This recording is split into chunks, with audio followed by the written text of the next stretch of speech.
Yeah, we're good. Okay, cool. Hello, everyone. This is SEC1337, week 8.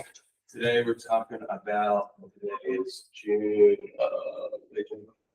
137. Today is June 3rd. Yes, June 2nd.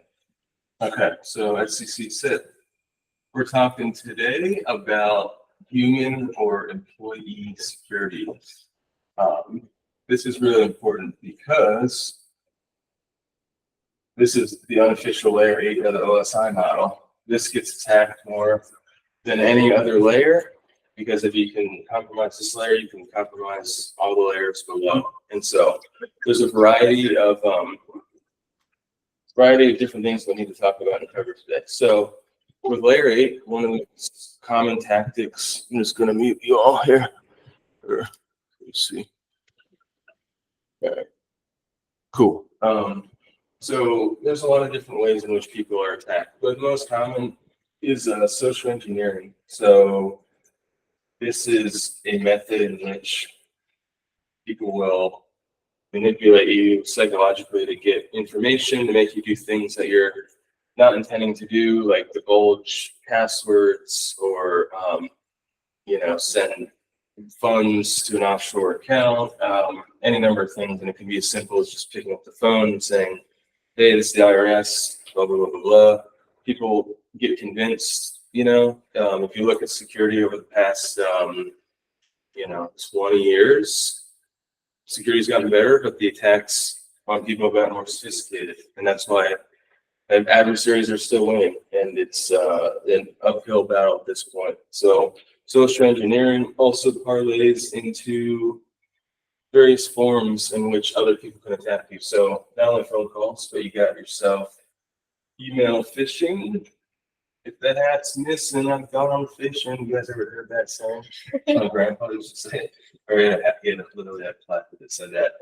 So what's a phish? I mean, it's an email crafted to look legitimate, to get you to click a link, and that link sends you somewhere where you're not supposed to go. Like, oh, your PayPal account needs to be updated. Your password for your Okta account needs, updated multi-factor. Looks legitimate. The spam filters have gotten better, but adversaries have gotten more creative in the way in which they get phishing emails through. One of the really common methodologies now is this thing called doppelganger domains. They're really, really insidious. You can buy like a $6 domain of BOFA with an acrylic A, send it an email from the CEO, and it goes through most spam filters. It doesn't get translated Unicode, and people click the links, so it's legitimate, and they'll do any number of things that they're not intending to do. So this is still quite effective, which is why it's still used like all the time.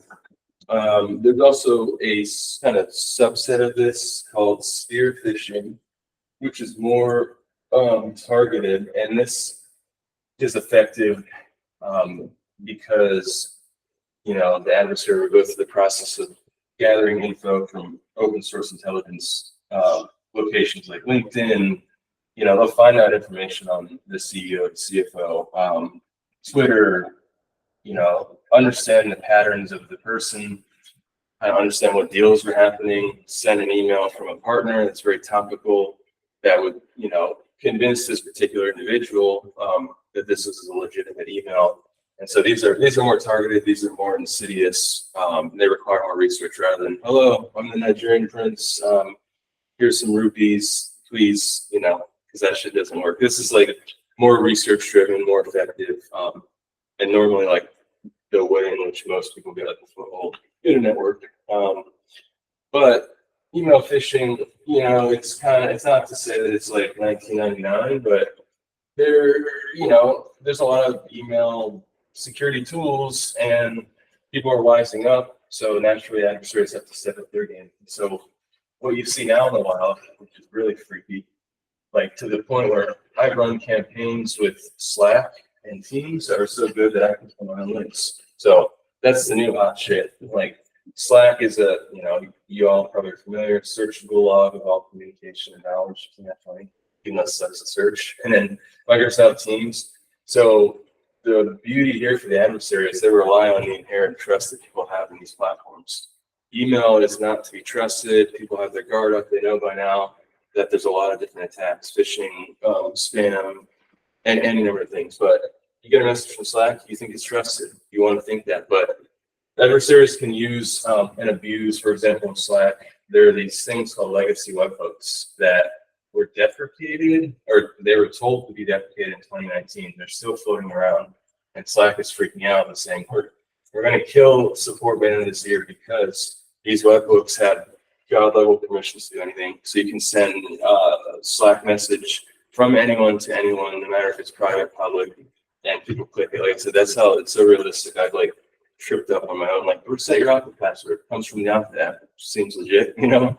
Like 99% like success rate. Like nobody can detect that. So we put a little too much emphasis on the person to be this like layer of last resort, and I'll talk about that soon. Why that's not the right approach. Why we need better security controls. So that's becoming very common. And then there's, various other types of attacks. And if you actually look, so these are ways in which people get a foothold typically.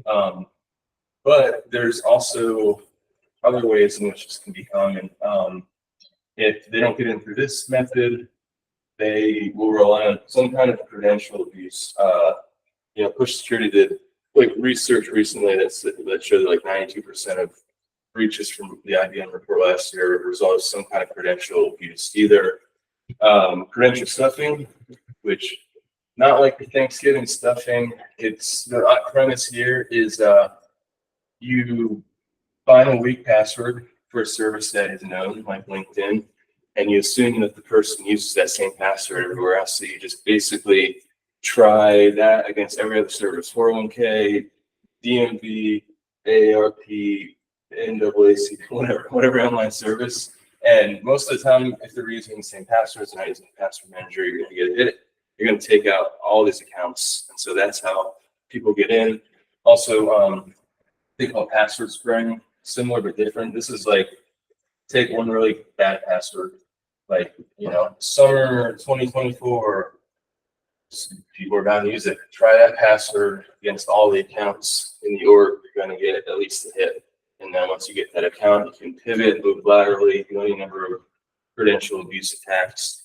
And then, moreover, a big part of why this works because there's a lack of multi-factor authentication, even like weak times. People that just rely on passwords, like simple passwords, is just not enough. So this is, typically how a lot of the layered attacks come in and how the abuse happens. Basically, phishing, some kind of credential abuse. So back to what I was mentioning about the user. The user can't be the person who is expected to be the end-all be-all, right? So if we do our jobs effectively, security practitioners, like 0.1% of these messages should ever reach the user, right?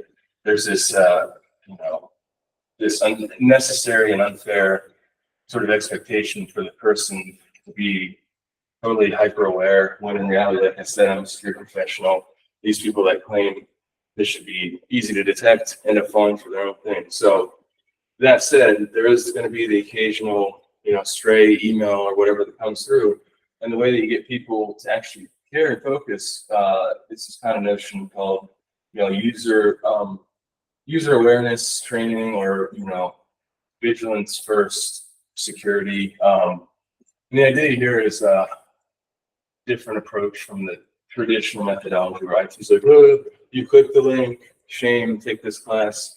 Doesn't work because it makes people feel it's a negative psychology. It doesn't reinforce good behavior. So the way you want to encourage good behavior is like incentivize them. Say, hey, give you a $500 gift card or an iPad or something to reward good behavior. Even have like fish of the month or something. As you're doing these trainings, encourage the employees to be invested, actually care about, and see the impact of their work.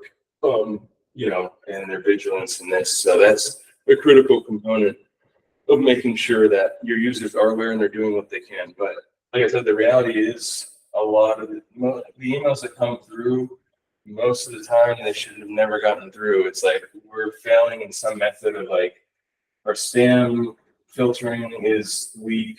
We're not sandboxing attachments, which just basically means any attachments that come in, you should be on a separate sort of like isolated VM. You should be executing them to make sure they're not malware before we pass them through. That's a common setting in Google, but it's not on by default. You know, making sure that email has this like 3 different properties: SPF, single policy framework, DKIM, domain key, image or it's messaging, and then DMARC, which is like domain messaging authorization and response control or something.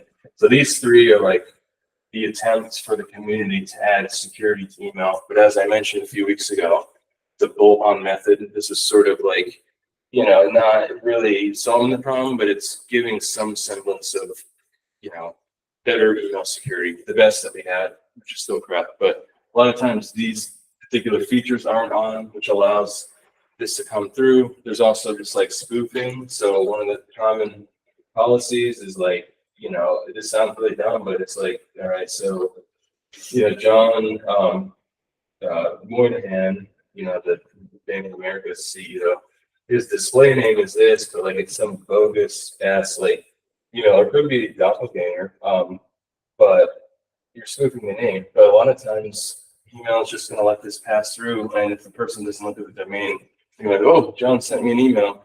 Like, it's such a basic hack, but you know, you should be blocking that because people still fall for it. So there's more we can do as a community. I'm very big on that. A lot of old school security practitioners, you know, want to make people feel weak and like ashamed for not finding these things. But like I said, they're in the same boat. They fall for the same tricks. I fall for the same tricks. And you know, I'm supposed to be an expert in all this. So, right. Now, beyond this, so there's other elements of like employee human security. Yeah, there's going to be scenarios where, you know, you have what is called insider threat. So like of the breaches that happen on layer 8, 52% for the 9 industry report in 23 are resulting in insider threat. And that can be deliberate or accidental. So what is an insider threat? Well, the reason it's so common is because there's somebody already there with some kind of access that is able to do harm. It's not even somebody from the outside. So Snowden was insider threat. It's really hard to look at and understand who may be an insider threat and to do it delicately because you don't want to spy on your employees, but you want to understand anomalous behavior. So the way that they've sort of tried to approach this is this concept called UEBA, which is User Entity Behavioral Analytics. It's a fancy way of saying, okay, let's try to baseline normal behavior on a machine, and this can be any number of things like, okay, this person logs on normally at 2 p.m. They use this device from this IP. They tend to have this access to apps, these things. This is the baseline. We have to run this for at least a month. And then, so if there's deviations from it, we start to kind of get suspicious. We log it, but we don't use a singular event as, you know, the smoking gun, because that ends up, you know, having a lot of red herring. But again, this is a really tough problem to solve because people can be wildly unpredictable and they can be really good at hiding their actions. And look at Snowden, the NSA is supposed to be the best agency at not only spying, but detecting spying, and they had no clue. And he just like walked off. And there's been so many other examples of this. But this gives us kind of a sense of what, you know, people normally do, and then you can use the UEBA to assess like a risk score. So all of a sudden, you got this person who just like keeps logging in as the shared admin account to all these privileged services that they never did before. You're probably thinking, what the heck? Are they looking at all these GitHub repos? They haven't ever looked at them. You know, that's cause for concern. And then at a certain point, normally what happens is you have to engage your legal team to be able to take action. And again, this is literally like a legal situation most of the time. You can't just like go and get the employee. It's difficult. It's a delicate thing. But there is hope because I'll talk to you in a little bit about why there's hope. So insider threats can also create and people in general, they can create this issue of what's called, data loss prevention, DLP. But really it's just like data leakage, if you think about it. So there can be, accidental ways this happen. Maybe an employee syncs the company Google Drive to their personal iCloud and has all this confidential proprietary info. Whoopsie daisy. Or it can be someone that's exfiltrating company data deliberately. Again, hard to know without looking at your UABA, trying to baseline normal behavior, what you would think would be typical and expected. But this can be like the ultimate just catastrophe for any company because the data is normally the goal of the organization, and if you can't protect the data, you can't protect anything, like the company can go under, especially if you have like healthcare records, PII, banking, you get access to that and it leaks out. I mean, that's pretty much the end of your company, or records get on the dark web or any number of things. So there's different approaches. The challenge here, the challenge here is that data in this cloud world exists everywhere. So you can't just like look at the user's endpoint or, try to look at your firewalls or whatever. You got to actually like understand where data is at, and it's on the device. It's in apps that you don't control. It's in services that you have no idea. And so this seemed like a pretty difficult problem until Push Security came along just like 2 years ago. And big shout out to them because they're just awesome. They basically looked at this as a different problem. Rather than saying, okay, employees, you can't use Box, you can't use Google, we're not sanctioning it. People end up just using it anyway. And to be ignorant of that is to ignore the problem and really make it way more significant. They basically said, okay, let's just figure out the apps that people are using, like cast a wide net, and then try to nudge them into better behavior.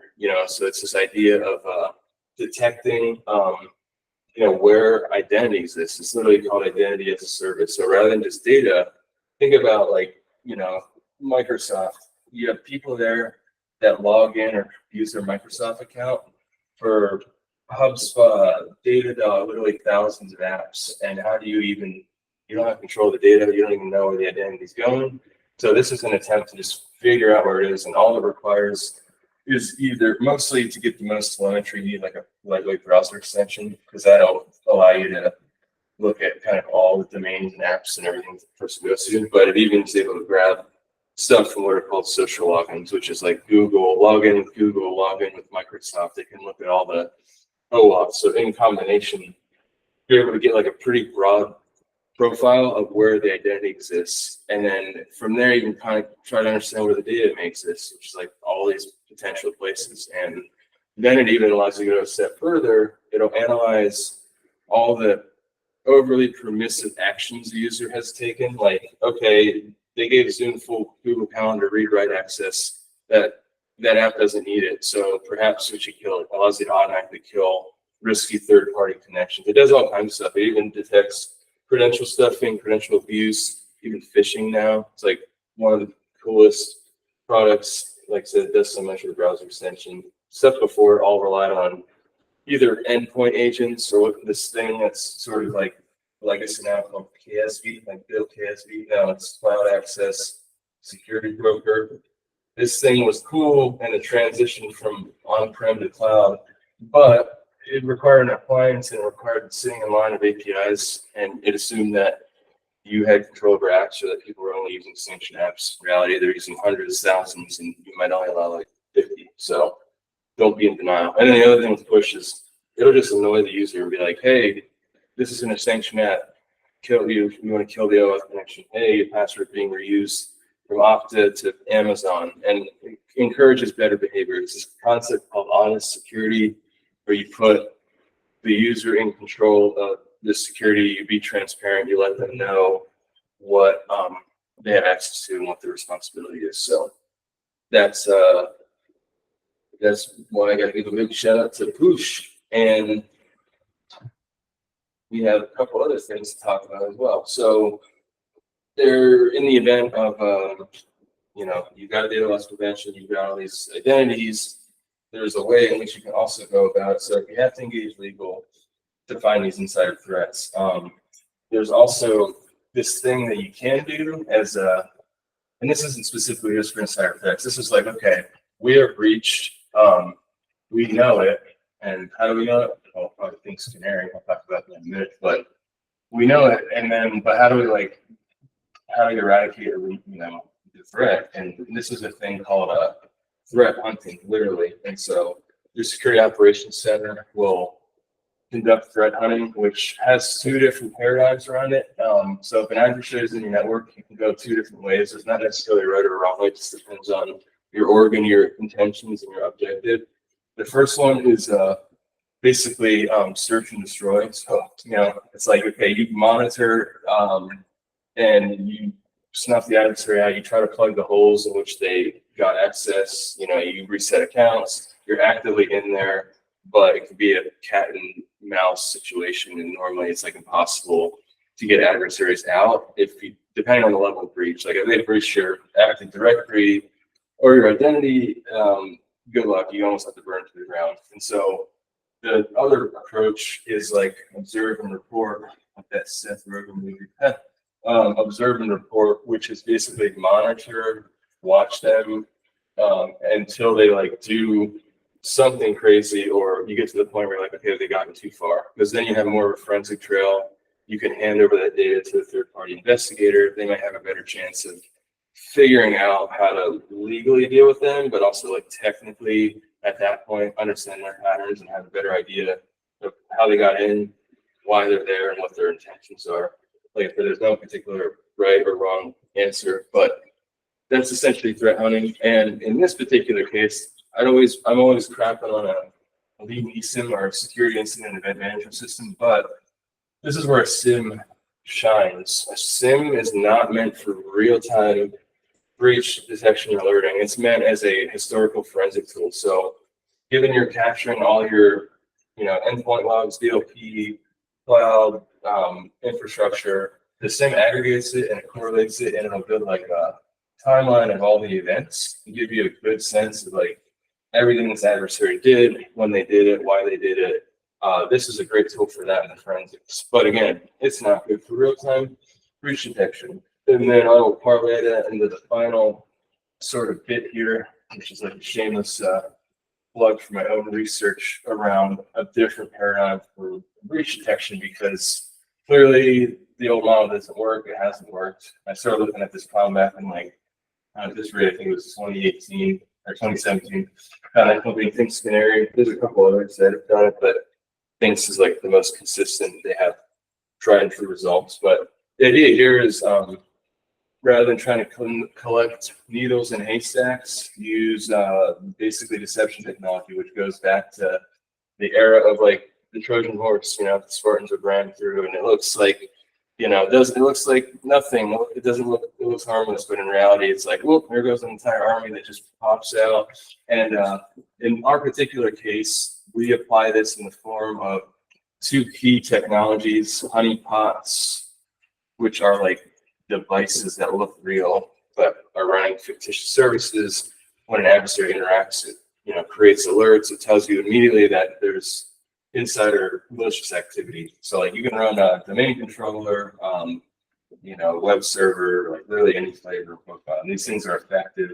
The old honeypots used to just sit on the internet, but the new ones are more just look what's actually inside of your network and masquerade and blend in the other services. And then the honey tokens are really versatile and are extensible. And there's almost an infinite number of forms they can come in. So you could create big set of AWS API keys, or Azure certificates, Google Docs, literally any kind of little tripwire.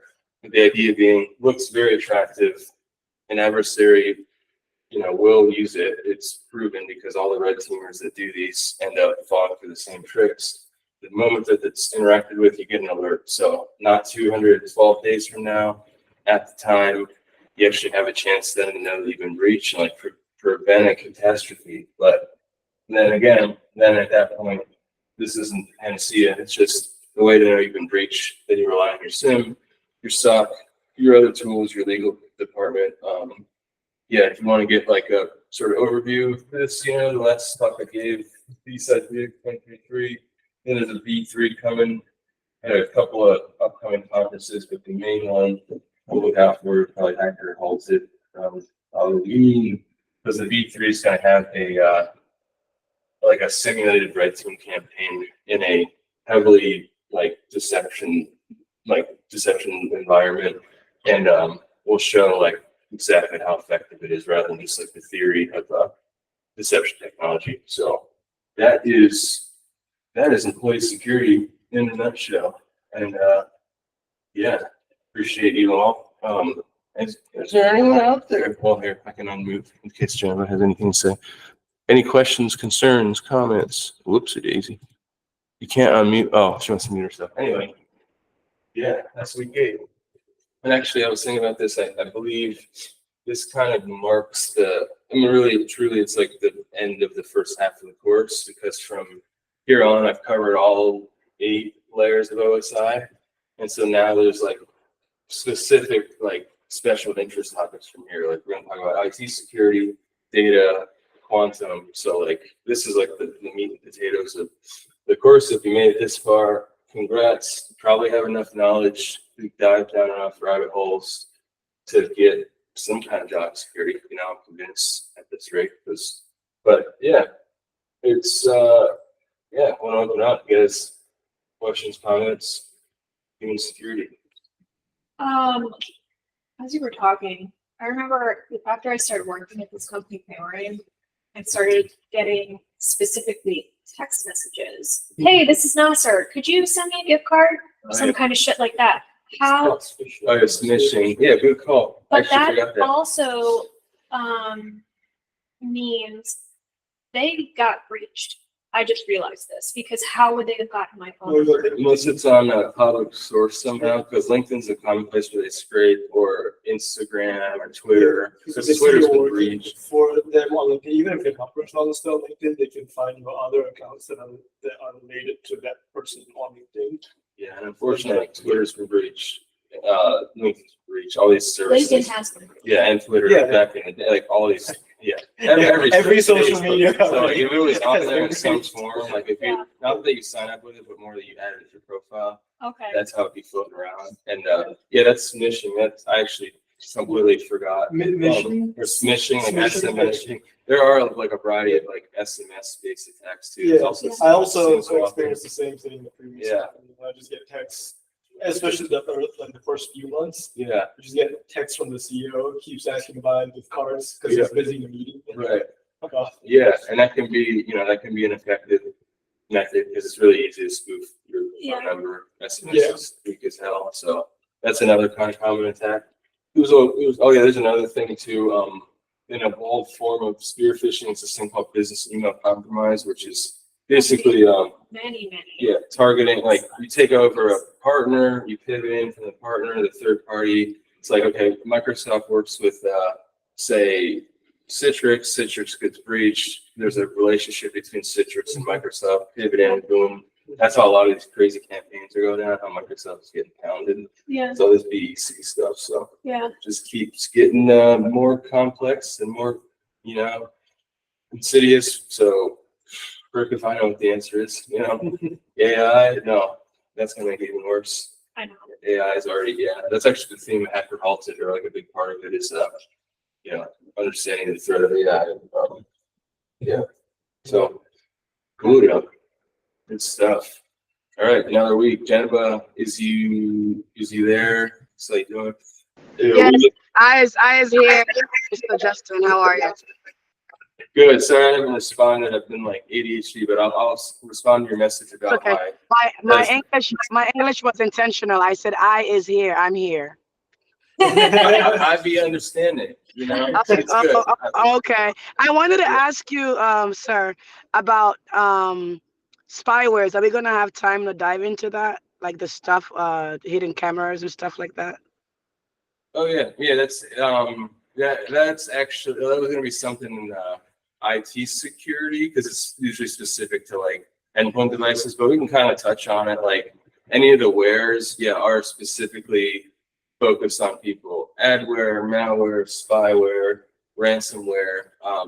That's something that, you know, happens as a result of some kind of initial spearhead, like through phishing email or, you know, any number of things. This is like how it happens. People click an email and then you have to pay a ransom to get your data back, or yeah, malware. That's like a whole category. That's actually, yeah, no, that's actually part of security operations and talking about binary and malware analysis and like the ins and outs of like what is malware, what is like understanding the ins and outs and the origins of like malicious software. But yeah, it's all over the place.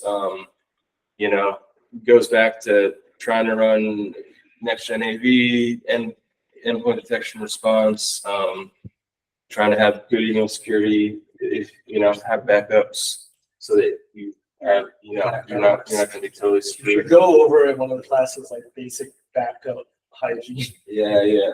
That's yeah, I think that's security engineering, talking about disaster recovery and business continuity and all that. So yeah, it's a really important thing because it could prevent a lot of these ransom shit, you know, people get So you're like, screwed. does it take my data? I mean, you still have the data, but it's like I still have it. Exactly. Yeah. It's wild and crazy kids. Yeah. So good question, gentlemen. You doing good? We'll catch up. Like I said, I'll follow up. Thank you. Hi, everyone. Thank you. Yeah. Congrats on the next round of the Marriott deal. Yeah, I'm excited to hear that. Yes, thank you so much. Yeah. I'll give you like a call. Yeah. I'll message you later today. Perhaps we can hop on a call. If not, I'll make sure I call you. Please answer. Yeah. I'll do my best. I'm not the best at, you know. It's awesome. It's okay. One of these days I'll pick up, you know, I'll see it. Thank you. Thank you. All right. Well, with that, next week is IT security. So all the fun stuff around like, you know, managing laptops and disk encryption and skim and this and that. And so it's going to be fun. But end of first half, go get a job. No, it's been real. Hopefully you can. Take care. See you, Jamba. Peace. Thank you, Justin. Thank you, everyone. Bye. Bye.